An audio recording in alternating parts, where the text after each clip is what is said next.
درس قرآن کے لیے جناب علامہ عدنان صاحب کو دعوت دوں گا کہ ہمیں درس قرآن سے مستفید ہوں.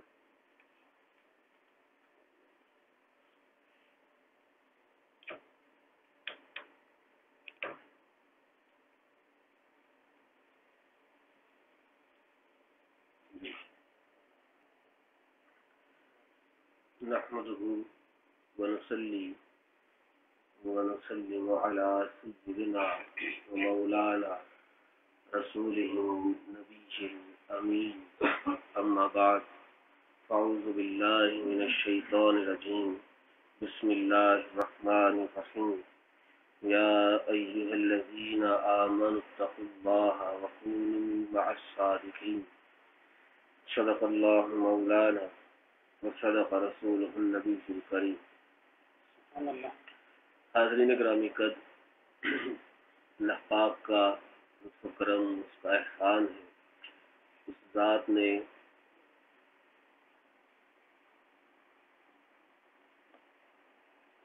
ہمیں توفیق دی کہ ہم ہفتہ وار اس محفل ذکر و نعت اور ذکر حبیب خدا، ذکر صالحین، عابدین، محبین، معشوقین اور عاشقین کا ذکر اس محفل میں بیٹھے. حاضرین گرامی قدر، اللہ پاک قرآن مجید کے اندر مومنوں کو یہ حکم دے رہا ہے کہ اے ایمان والو، کونو ہو جاؤ مع الصادقین، کہ اہل صدق کی معیت میں شامل ہو جاؤ. کہ جو لوگ اہل صدق کی معیت میں بیٹھتے ہیں ان میں تم بھی جا بیٹھو.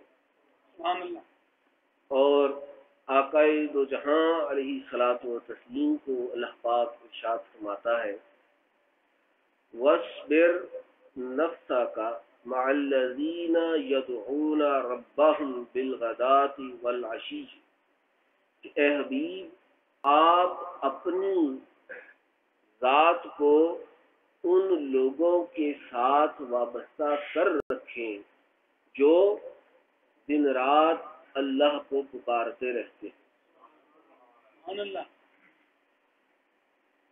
اہل ایمان کو جب باری تعالیٰ نے حکم دیا تو اہل صدق کی معیت کا حکم دیا، اور جب اپنے حبیب کی بات آئی اللہ پاک ارشاد فرماتا ہے کہ اے حبیب تو ان کے ساتھ بیٹھ کے جو اللہ کو پکارتے ہیں. دونوں میں فرق کیا ہے کہ اللہ پاک نے اہل صدق، اب صدق اور صادقین میں سے آقا دو جہاں علیہ الصلوۃ والتسلیم اور انبیاء علیہ السلام سے بڑھ کر کون صادق ہوگا؟ کہ سرکار کا تو نام ہی صادق تھا. سرکار کو تو کفار اور مشرکین بھی صادق کہا کرتے تھے. اور حضور کے صدق کا کمال یہ ہے، آقا کے صدق کا کمال یہ ہے کہ آپ نے سارے صادقوں کو ان کے صدق کو بھی کمال بخش دیا. وہ کیسے؟ کہ محض جھوٹ نہ بولنا، سچ بولنا تو کوئی بھی ہو سکتا ہے. سچ بولنے والا تو کوئی بھی ہو سکتا ہے. اللہ کے بڑے بڑے ولی بھی سچ بولنے والے، سارے انبیاء سچ بولنے والے، ہر نبی سچ بولنے والا. لیکن حضور کی ذات اور آپ کی شان ایسی تھی کہ کسی نے آپ کی طرف جھوٹ کا الزام بھی نہیں لگایا. کہ سرکار کی ذات اتنی کامل ہے، اتنی مکمل ذات تھی کہ کسی کو اتنی بھی جرأت نہ ہوئی کہ حضور کی طرف جھوٹ منسوب کر دے. کہ وہ جو سب جانتے تھے، سب کے علم میں تھا کہ حضور کی ذات اتنی سچی ہے کہ کوئی جھوٹ منسوب کرے گا بھی تو وہ منسوب ہو نہیں سکے گا. تو حضور کی ذات کے ساتھ کسی نے الزام بھی نہیں لگایا، جھوٹ منسوب بھی نہیں کیا. یہ صدق کو بھی کمال بخش دیا حضور نے. تو صادقین میں سے حضور علیہ الصلوۃ والتسلیم کی ذات سب سے اول ہے. اللہ پاک نے ادھر اہل ایمان کو یہ حکم دیا کہ میرے محبوب کی معیت میں آ جاؤ، کہ انبیاء کی معیت اختیار کرو، میرے محبوب کی معیت میں آ جاؤ. وہ صادقین کا بھی امام ہے. اور دوسری طرف اپنے حبیب کو یہ حکم دیا کہ حبیب تو ان کی صحبت میں بیٹھ جو ہما وقت اللہ کو یاد کرتے رہتے ہیں. اور حاضرین گرامی، اور خود باری تعالیٰ کن کی معیت میں آتا ہے، رب کن کی معیت میں ہوتا ہے. اللہ پاک نے قرآن مجید میں 3 لوگوں کا ذکر کیا کہ ان اللہ مع الصابرین، کہ اللہ پاک صبر کرنے والوں کے ساتھ ہے. پھر فرماتا ہے ان اللہ مع المتقین، کہ اللہ پاک اہل تقوی کے ساتھ ہوتا ہے، اس کی معیت اہل تقوی کے ساتھ ہے. پھر ارشاد فرماتا ہے کہ ان اللہ مع المحسنین، کہ اللہ تعالیٰ کی ذات و تاکیداً یہ فرماتا ہے کہ وہ ذات محسنین احسان کرنے والوں کے ساتھ ضرور بھی ضرور ہوتی ہے. تو اللہ نے اہل تقوی، پھر اس کے بعد صبر کرنے والے، پھر احسان کرنے والوں کا ذکر کیا. گویا اللہ کی ذات نے درجے بیان کر دیے کہ بندہ جب اللہ کا ذکر کرنا شروع کر دیتا ہے، اور پھر ایک اور مقام پر اللہ پاک ارشاد فرماتا ہے ان اللہ مع المتوکلین. یہ ایک روایت ہے کہ اللہ پاک توکل کرنے والوں کے بھی ساتھ ہوتا ہے. تو رب نے اللہ کے ذکر کرنے والوں کے درجات بیان کر دیے کہ پہلے جو بندہ رب کا ذکر کرنا شروع کرتا ہے، اللہ اللہ کرنا شروع کر دیتا ہے. جب اللہ اللہ کرنا شروع کر دیتا ہے، پھر باری تعالیٰ اس کو اپنی جانب بلاتا ہے تو رستے میں منزلیں طے کر دیتا ہے. پہلے آتی ہے صبر کی منزل، پہلے تقوی کی منزل آتی ہے کہ پہلے وہ متقین میں شامل ہوتا ہے. اور تقوی کی منزل یہ ہے کہ انسان پھر ہر قسم کی برائی کو چھوڑ دیتا ہے. وہ کیسے؟ کہ جب بندہ اللہ اللہ کرتا ہے، اللہ کا ذکر کرتا ہے، تو آقا نے فرمایا من احب شیئا اکثر ذکرہ، کہ جو بندہ کسی سے محبت کرتا ہے، اللہ وہ ذات جس سے محبت کرتا ہے وہ اس کا ذکر بھی کثرت کے ساتھ کرتا ہے. اور جب بندے کے دل میں رب کی محبت جڑ پکڑ لے اور رب کی محبت آ جائے اور بیٹھ جائے، تو پھر بندے کا دل بھی کسی اور شے میں نہیں لگتا. اس کا دل بھی ہر شے سے اچاٹ ہو جاتا ہے، وہ ہر شے سے بھی دور بھاگتا ہے، اور اس کی ذات فقط اپنے محبوب کی تلاش میں جستجو میں لگی رہتی ہے. اور اس کی محبت کی بھی علامت یہ ہوتی ہے کہ جہاں اپنے محبوب کا ذکر سنتا ہے، اس ذکر کی خواہش اتنی شدید ہوتی ہے کہ پھر اس کے لیے ہر شے کو قربان کر دیتا ہے. جس طرح کہ حضرت ابراہیم علیہ السلام کا معاملہ تھا، اللہ سے آپ کو بڑی محبت تھی. ایک بار اللہ پاک نے حضرت ابراہیم علیہ السلام کا امتحان لیا. فرشتہ آتا ہے اور آ کے حضرت ابراہیم علیہ السلام کے سامنے سے گزرتے ہوئے وہ کہتا ہے اللہ اکبر. سیدنا ابراہیم علیہ السلام اسے روک لیتے ہیں اور کہتے ہیں کہ اے بندے، تو نے بڑی محبت کے ساتھ میرے محبوب کا نام لیا ہے، اللہ اکبر کہا ہے، ذرا پھر سے تو لے. وہ فرشتہ کہتا ہے کہ پہلے میں نے اپنی مرضی سے لیا تھا، اب تیری مرضی سے لے رہا ہوں، بتا مجھے کیا دے گا اس کے عوض. سیدنا ابراہیم علیہ السلام نے فرمایا کہ میں تجھے اپنے مال کا آدھا حصہ دے دیتا ہوں، میرے پاس جو ریوڑ ہے جانوروں کا وہ آدھا ریوڑ تجھے دے دیتا ہوں. وہ پھر کہتا ہے اس کے بدلے میں اللہ اکبر. سیدنا ابراہیم علیہ السلام کو اتنی لذت آتی ہے، لذت اتنی آتی ہے کہ لذت میں آپ بے ہوش ہو جاتے ہیں، آپ کے ہوش چلے جاتے ہیں. پھر جب ہوش آتا ہے پھر پکارتے ہیں کہ اے بندے کدھر جا رہے ہو، میرے محبوب کا نام لیا ہے، ذرا پھر سے سنا دو. وہ کہتا ہے بندے تجھے پہلے میں نے قیمت تو نے دی تھی، اب کیا دے گا؟ وہ حضرت ابراہیم علیہ السلام فرماتے ہیں تو باقی کا بھی ریوڑ لے لے، لیکن میرے یار کا نام لے دے. وہ بڑے پیارے میرے یار کو پکارتا ہے.